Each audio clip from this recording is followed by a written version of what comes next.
Family, today, very interesting sermon from my minister. He was talking about loving thy neighbor as thyself. Now, love is one of those very interesting topics. You can find that in John 14:15, when Christ said, if you love me, keep my commandments, and also is repeated in 1 John 5:3. But when you look at love thy neighbor as thyself, what you can find in Mark and Matthew, it really makes you take an introspective examination of yourself. And then you start to question. Now, I understand it's a wide spectrum when it comes to love, but how much do you really love people? Especially, I would classify myself or put myself under the category as an introvert Christian. All my life, I've been like a shy kid. It was very hard for me to open up, to speak to people in a very open and honest manner. Not to say I was lying to people, but I was living in a shell. And my public life was definitely different from my private and my secret life. And this is something that carried over with me way deep into adulthood. Now, the dangers of that is when you have an issue of love, when you carry a lot of hate, trauma, anxiety, or depression, you find yourself passing along those traits that you don't want yourself into your kids. Then you expose them to seeing certain characteristics in you that you're ashamed of and you don't want them to see. But this is not a lot. This subject is not really broached or really talked about a lot in today's society. We just pretend that, men are supposed to be a certain way. Yes, you're supposed to be stoic and strong. You're supposed to be the head of the household. You're supposed to be a person who is decisive, certain, an individual that people can go to for answers. But you also have to be humble enough and show a level of humility that when you don't know something, to say you don't know. But when you look at this word love, first you have to ask yourself the question, how much do you really love yourself? Because if you don't love yourself, or if you're fighting with that inner child or that nature inside of you that's trying to take dominance, there's always going to be this constant struggle. It's almost like a dichotomy. Which side you're going to allow to win? Which side of you is going to take control?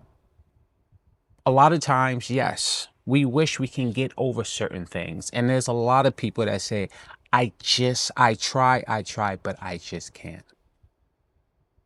But unfortunately, in life, that word I can't is something that you can't even allow to happen.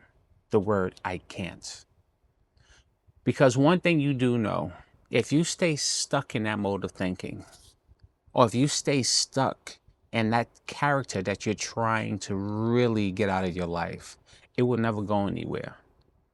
And then that's how you carry over generation of hurt, generation of pain. And it has a tremendous effect in your marriage, family, your church, at your job, and your community.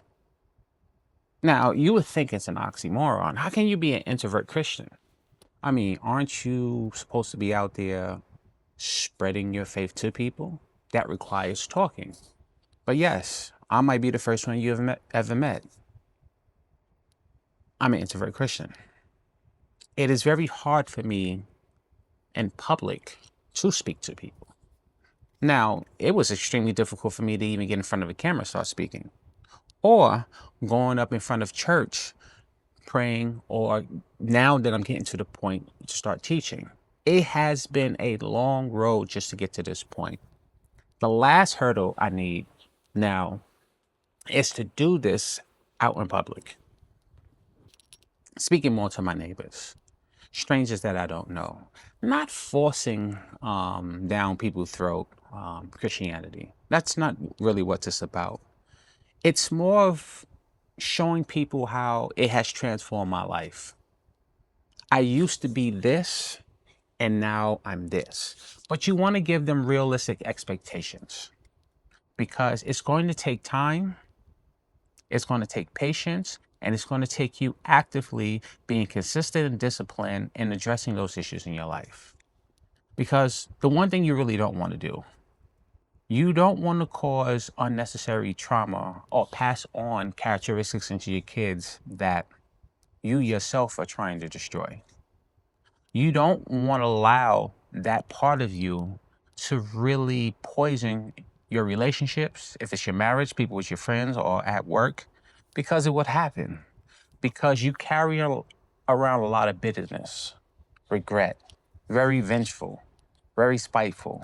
If people treat you a certain way, you're going to treat them back that same way instead of just letting things go.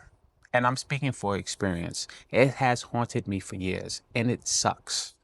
The first thing you think, you could wake up 6 o'clock in the morning when your alarm goes off to go to work, or throughout the night when you go into the bathroom. As soon as you open your eyes, those negative thoughts, all throughout your day, it's like it's become a part of your daily diet. You can't escape it. You can't get away from it.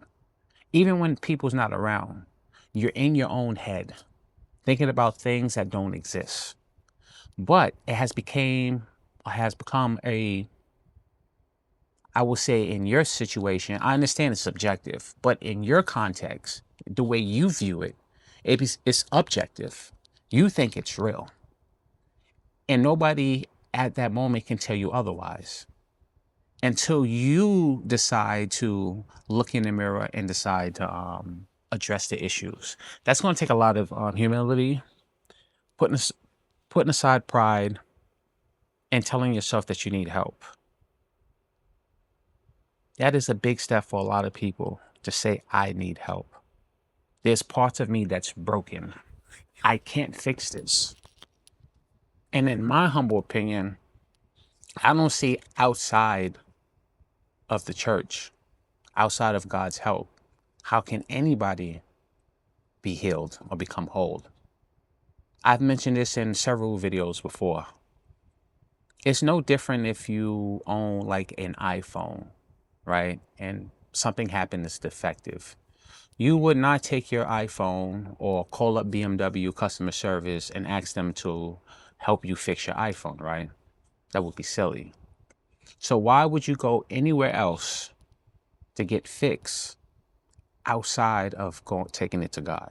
Now, God might lead you to certain people professionally to aid in that, to bring you back whole, to fixing your current situation. I'm not saying that's not the case, but I know for a fact that his word plays an active role from healing you from the inside out, because of a lot of us that has programs constantly running that should have never been installed. You should have never been exposed to certain hurt, if it's verbally, physically, or stuff that's self-inflicted. But here we are. And this one last thing I'm going to bring up, and it made me think about this today. I remember some time ago, there was a gentleman, I think I was on the train, and it was Father's Day. He's there with his wife, and I think he had a son. I think the son was there with him also. And there was a lady that was sitting across from us, and she had 3 or 4 kids there. And she was going on and on and on. We're going to see your father. And she had them all I remember they had like some Jordans on, and it was making a big deal. But you can tell that the father wasn't real. They didn't live together. He wasn't really active in their life. And she wanted to make it a memorable Father's Day. And the gentleman was sitting across, and he felt a certain way because he heard what was going on. And I remember him saying to his wife, he was just like, I just don't get it. That guy is not even actively in their lives. And look what they're doing to go out of their way to celebrate him.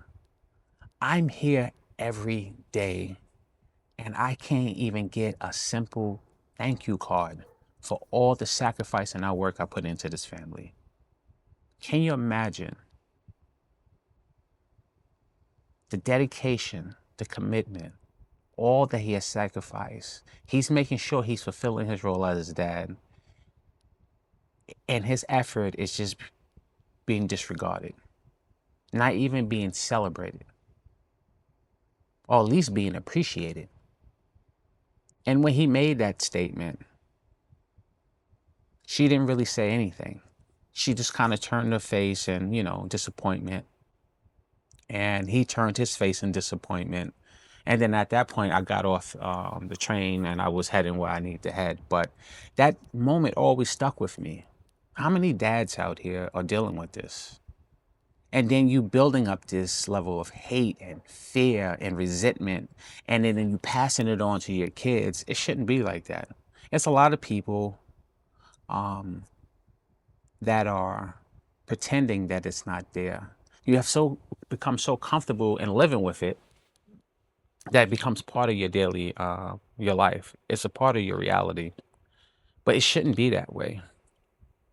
The next time you guys go outside after you watch this video, do this experiment. When you're walking down the street, I don't care where you at, take a moment and look into people's faces. And you can see that there's a lot of people out here carrying around some stuff. Just walk. Because I've been places where the environment is just different. People are happy.